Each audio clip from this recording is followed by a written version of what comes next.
नमस्कार, आवाज समाचार देख रहे हैं आप और आपके साथ मैं हूं स्मिता रिशाल। वक्त हो गया 4 बजे की तमाम अहम और बड़ी खबरों का, जिस पर करेंगे नजर, लेकिन उससे पहले नजर इस वक्त की हेडलाइंस पर। दिल्ली एनसीआर में जानलेवा प्रदूषण, कई जगहों पर AQI इंडेक्स 450 के पार पहुंचा। ग्रेड 3 भी लागू। दिल्ली में सभी स्कूल 2 दिन के लिए बंद। ऑड इवन की वापसी भी संभव। गोपाल राय ने बीजेपी से की राजनीति छोड़कर एक्शन लेने की अपील। पूरे एनसीआर के अंदर दिल्ली में तो हमने डीजल गाड़ियों का प्रवेश बंद कर दिया, लेकिन पूरे एनसीआर में गाड़ियां चल रही हैं डीजल की। कम से कम इस समय तो बंद कर दो। अच्छे ग्लोबल संकेतों से बाजार में तेजी। सेंसेक्स निफ्टी बढ़त के साथ बंद। Mid cap, small cap, reality, PSE, banking, pharma शेयरों में खरीदारी। सेंसेक्स 383 और निफ्टी 97 अंक चढ़ा।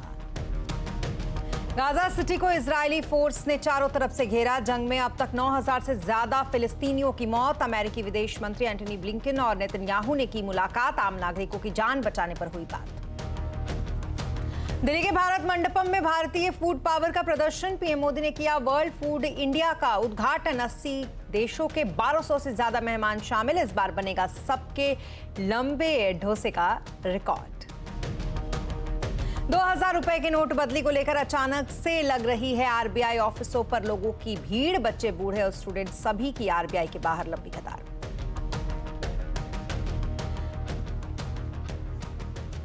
और खबरों की शुरुआत करेंगे दिल्ली एनसीआर में जो आजकल सांसों पर गंभीर संकट छाया हुआ है उससे, क्योंकि यहां पर वायु प्रदूषण भयानक तौर पर खराब हो गया है।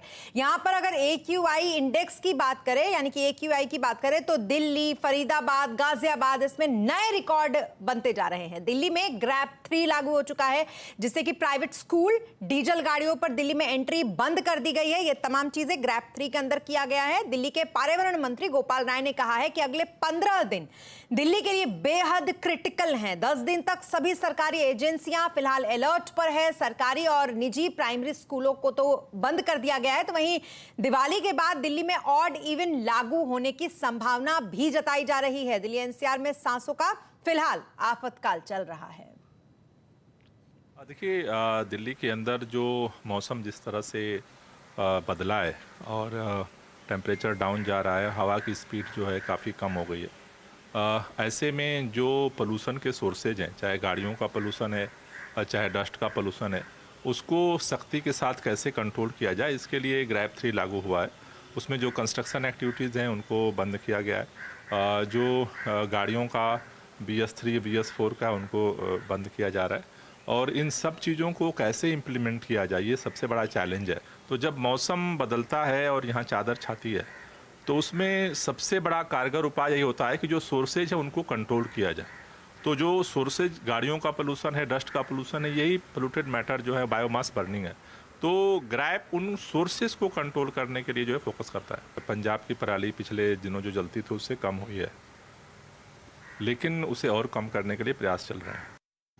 और ये इस साल ही नहीं बल्कि हर साल कुछ ऐसी ही स्थिति दिल्ली एनसीआर में रहती है। और इसको देखते हुए पॉल्यूशन कंट्रोल करने के लिए यहाँ पर, यानी कि दिल्ली में स्मॉग टावर लगे थे, लेकिन आज ये टावर खुद ही धूल फाक रहे हैं, जिसका जायजा लिया हमारी संवाददाता दीपाली नंदा ने।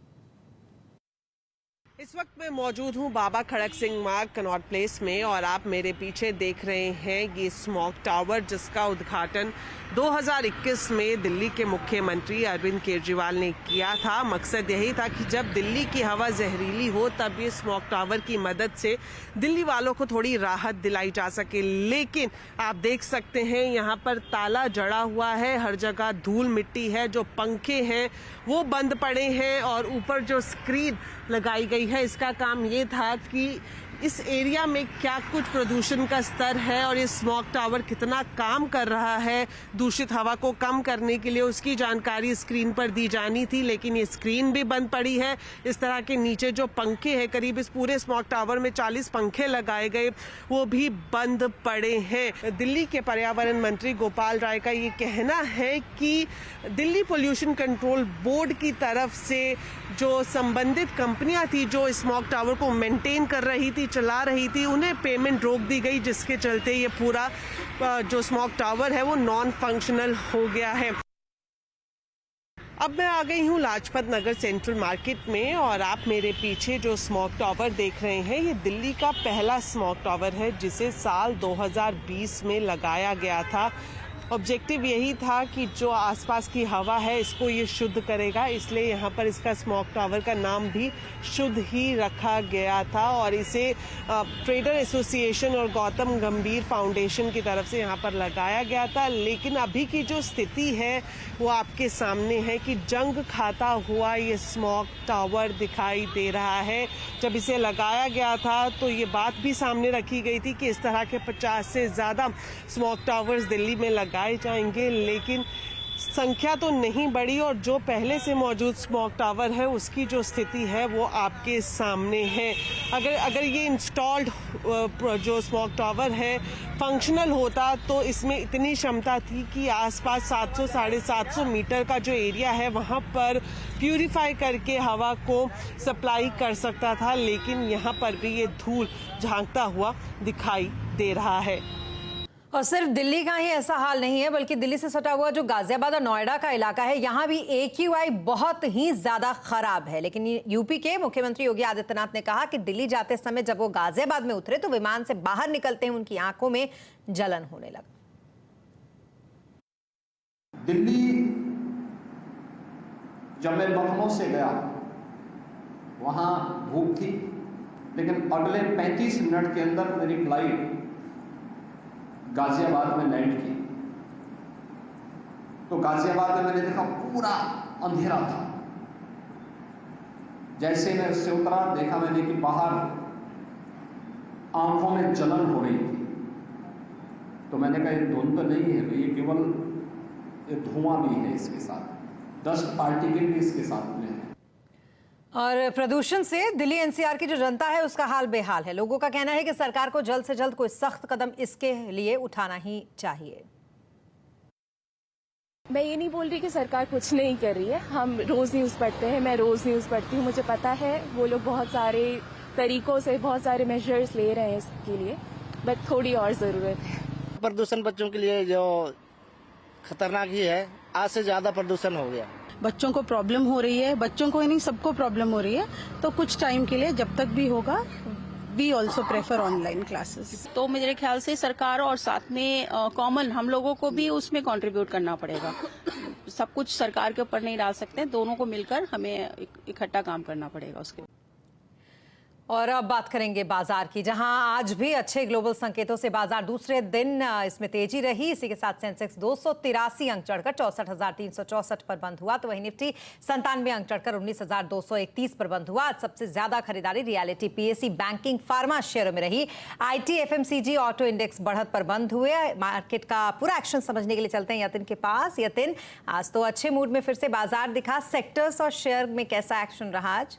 बिल्कुल, अगर हम बाजार की बात करें तो एडवांस डिक्लाइन रेशियो भी अच्छा रहा और मार्केट जो शुरुआत के जो मंथ स्टार्ट में थोड़ा बहुत वीकनेस था वो रिकवर करता हुआ दिखाई पड़ा।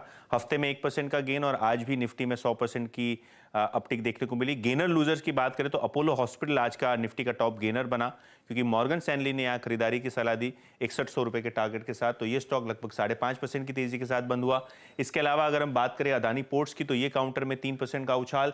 आइशर मोटर्स और टाइटन के अच्छे नतीजों के बाद आपने स्टॉक में अच्छा खासा ट्रैक्शन देखा। लूजिंग साइड पे ऑब्वियसली थोड़े बहुत शेयर थे, लेकिन बड़े कट्स नहीं देखने को मिले। बजाज फिनसर्व केवल 2.5% नीचे था, लेकिन SBI, doctor Reddy's, IndusInd bank जैसे काउंटर्स में हार्डली 1% जितना आपको डाउनटेक आता हुआ दिखाई दिया। मिड कैप्स की बात करें तो काफी यहाँ रसवद नाम आपको दिखाई देंगे। रिजल्ट्स के बाद जेके लक्ष्मी सीमेंट निफ्टी 500 का टॉप गेनर, 11% तक स्टॉक ऊपर चला गया। इसके अलावा एम्बर एंटरप्राइजेस, JM फाइनेंशियल और ब्रिगेड एंटरप्राइज जैसे रियल एस्टेट काउंटर्स में आपको अच्छी खासी खरीदारी रही। फ्लिप साइड पर अगर हम बात करें तो गॉडफ्रे फिलिप्स, सन फार्मा, सुवेन फार्मा और सिरमा SGS जैसे काउंटर्स में आपको थोड़ी बहुत दिक्कत का सामना करता हुआ दिखाई पड़ रहा है। अगर हम सिरमा की बात करें तो क्वार्टरली रिजल्ट्स के बाद शेयर में आपने लगभग 15% का ऑलरेडी करेक्शन देख लिया है और उसके बावजूद भी आज स्टॉक में थोड़ा बहुत डाउनटिक रहा। जी, बहुत शुक्रिया तमाम मार्केट अपडेट के लिए आपका यतिन। और इस बीच वेलेंटीज एडवाइजर्स के फाउंडर और MD ज्योतिवर्धन जयपुरिया का कहना है कि बाजार में इलेक्शन से पहले कई बार रैली आई है और इस बार लगता है कि रैली जनवरी और फरवरी में चालू हो सकती है। भारत में एक और चीज आपको याद दिला दूं कि ये इलेक्शन सीजन अब चालू हो रहा है, तो पिछले 9 इलेक्शन में यदि अपने इलेक्शन रिजल्ट के 6 महीना पहले मार्केट खरीदे थे और इलेक्शन रिजल्ट के पहले रात को उसको बेच दिए थे, तो 9 इलेक्शन में से 8 इलेक्शन में पॉजिटिव रिटर्न आए, एक में ही लॉस हुआ और एवरेज रिटर्न 18% आया। तो एक तरह से जो हिस्ट्री में होता है वो है कि प्री इलेक्शन रैली आता है हर बार, तो एक वो भी चीज अपने को ध्यान में रखना चाहिए कि भाई एक प्री इलेक्शन रैली आ सकता है, हो सकता है वो रैली जनवरी में फरवरी में चालू हो सकता है रैली अभी चालू हो जावे, वो कहना मुश्किल है, पर ट्रेडिशन तो यही है कि प्री इलेक्शन रैली आता है। और बाजार क्या इशारे कर रहा है और आपको बाजार में क्या स्ट्रैटेजी अपनानी चाहिए, आज आवाज अड्डा में इसी पर करेंगे चर्चा शाम 7:57 पर। दिल्ली के भारत मंडपम में भारत के फूड पावर को दुनिया देख रही है और इस बार यहां पर दुनिया का सबसे बड़ा डोसा तैयार हो रहा है। जी हां, प्रधानमंत्री Narendra Modi world food India का आज उद्घाटन उन्होंने किया और यहीं भारत के फूड की अलग अलग वैरायटी की प्रदर्शनी भी है। इससे पहले यहीं पर साल 2017 में सबसे ज्यादा खिचड़ी बनाने का विश्व रिकॉर्ड बना था। 3 दिन तक चलने वाले इस कार्यक्रम में फूड प्रोसेसिंग सेक्टर और रिसोर्सेज को शोकेस यहां पर किया जाएगा, जिसमें कि 80 देशों के 1200 से ज्यादा लोग शामिल हैं। वर्ल्ड फूड इंडिया से के आयोजन से जो परिणाम प्राप्त हुए वो भी इसका एक बहुत बड़ा उदाहरण है। पिछले 9 वर्षों में इस सेक्टर में 50,000 करोड़ का एफडीआई आया है। ये भारत सरकार की प्रो इंडस्ट्री और प्रो फार्मर्स पॉलिसीज का परिणाम है। और अब बात इजराइल हमास जंग की।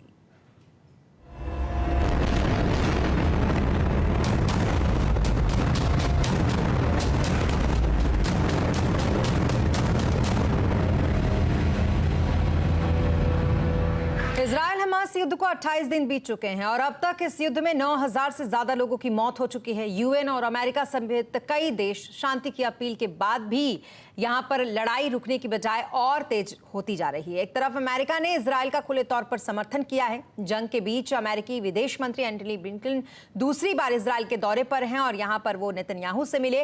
तो वहीं दूसरी तरफ युद्ध में हिजबुल्लाह के बाद यमन के हूतियों और ईरानी समर्थित मिलिशिया ग्रुप की एंट्री हो गई है।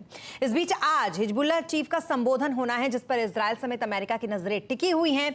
दरअसल हिजबुल्लाह चीफ के संबोधन से आज ये साफ हो जाएगा कि हिजबुल्लाह इजराइल के खिलाफ फ्रंट फुट पर आकर जंग करेगा या नहीं। तो वहीं इजराइल ने एक तरफ से लगातार जो ग्राउंड ऑपरेशन उसका है उसे जारी रखा है और इजराइल ने गाजा शहर को पूरी तरीके से घेर लिया है। हालांकि इस ऑपरेशन में अब तक 23 से ज्यादा इजरायली सैनिकों के मारे जाने का दावा भी किया जा रहा है, लेकिन इस जवाबी कार्रवाई में इजराइल ने हमास और हिजबुल्लाह के कई ठिकानों को तबाह किया है। अमेरिका के विदेश मंत्री एंटनी ब्लिंकन ने अपने दूसरे दौरे इजराइल के दौरे पर है, जहां उनकी मुलाकात आज बेंजामिन नेतन्याहू से हुई। ब्लिंकन ने अपनी मुलाकात में अमेरिका के 200 से ज्यादा बंधकों की रिहाई को लेकर नेतन्याहू से बात की। Well, as we said, and it's important, Israel has the right and the obligation to defend itself, and again to try to make sure that what happened never happens again. No country, not the United States, not anyone else that I can think of, would tolerate the slaughter of its civilians. So we stand behind that. और Israel Hamas के युद्ध के बीच जो चल रहा है उसमें भारत ने एक बार फिर से अपना जो स्टैंड है उसको क्लियर कर दिया है। भारत के विदेश मंत्री एस जयशंकर ने इजराइल पर 7 अक्टूबर को हुए हमले को आतंकी हमला फिर से करार दिया है और कहा है कि किसी भी स्वरूप का आतंकवाद हमें स्वीकार्य नहीं है। इजराइल फिलिस्तीन के बीच 2 राष्ट्र का यानी कि द्विराष्ट्रीय सॉल्यूशन की बात एक बार फिर से भारत ने कही है। Happened on October 7th, this big act of terrorism, the subsequent happenings after that. This has taken the entire region into a very different direction. But surely it must be everybody's hope that eventually, the conflict cannot be the normal of that region. that it comes back to some stability, some cooperation. There has to be a solution to what is, the problems which face the Palestinian people. और आपको याद होगा 200 का एक गुलाबी note, जी हाँ, जिसका tension अभी भी खत्म नहीं हुआ है, क्योंकि आरबीआई के दिल्ली हेडक्वार्टर में भी 200 रुपए के नोट को जमा कराने के लिए रोजाना एक लंबी लाइन लग रही है। हमारे संवाददाता आलोक प्रियदर्शी ने आरबीआई हेडक्वार्टर पर कतार में खड़े लोगों से बातचीत की।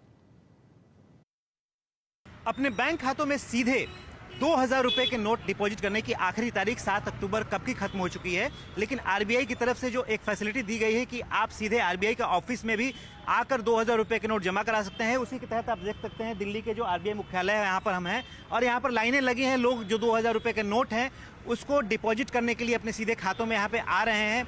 ये लंबी लाइनें लगी हैं, यहाँ पर लोगों के बैग्स वगैरह रखने की भी व्यवस्था की गई है। साथ ही साथ अंदर घुसने के बाद पानी वानी पीने की भी आरबीआई की तरफ से व्यवस्था की गई है, यानी कि लोगों की सहूलियत के लिए कुछ अरेंजमेंट किए गए हैं। 2000 रुपए के नोट कहाँ छूट गए थे? अरे सर, ये पुराने विंटर्स के कपड़ों में छूट गए थे, अब निकाले हैं तो निकल रहे हैं जेबों से। दिवाली की सफाई चल रही है? हाँ, दिवाली की सफाई में।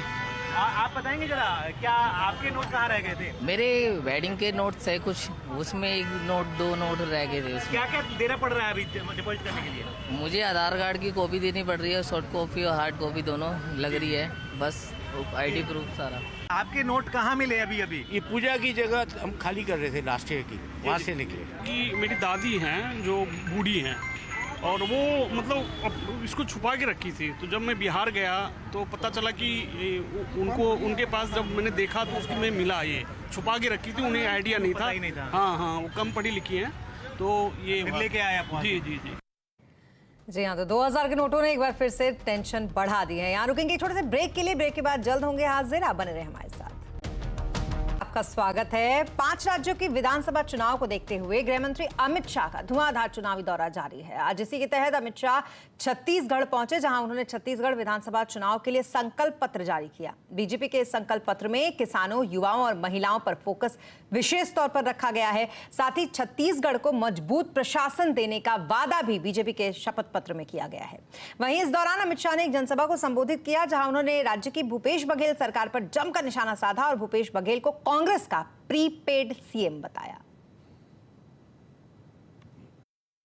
ये भूपेश बघेल छत्तीसगढ़ के खजाने को एटीएम बनाकर ये दिल्ली के भाई बहन को चरणों में डालने का काम कर रहे हैं, छत्तीसगढ़ को लूटने का काम कर रहे हैं। जिनके मन में अपने प्रदेश की गरीब जनता के लिए भलाई न बसी हो, अपने प्रदेश की गरीब जनता के विकास करने की जगह जो व्यक्ति अपनी राजनीति का विकास करना चाहता हो, वो छत्तीसगढ़ का कभी भला नहीं कर सकता, छत्तीसगढ़ को आगे नहीं बढ़ा सकता। इसलिए मैं कहता हूं, एक कांग्रेस का बनाया हुआ प्रीपेड सीएम है, कांग्रेस ने प्रीपेड सीएम बनाया है।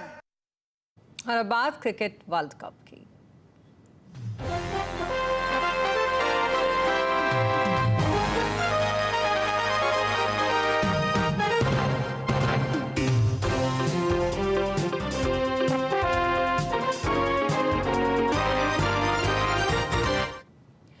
आईसीसी वर्ल्ड कप 2023 में आज ऐसी 2 टीमों के बीच मुकाबला है जो इस वर्ल्ड कप में बड़े बड़े उलटफेर कर चुकी है। जी हां, अफगानिस्तान और नीदरलैंड्स की टीम ने इस वर्ल्ड कप में दमखम दिखाया है। आज लखनऊ में इन डार्क हॉर्स टीमों के बीच मुकाबला खेला जा रहा है। हालांकि टॉस जीतकर मैदान में उतरी नीदरलैंड्स की शुरुआत अच्छी फिलहाल नहीं हुई है। तो वहीं दूसरी तरफ खास बात यह है कि दोनों ही टीमें अभी भी सेमीफाइनल की रेस में हैं और अगर दोनों टीमें टॉप 8 में बनी रहती हैं तो इनका चैंपियंस ट्रॉफी में खेलने का टिकट भी मिल जाएगा।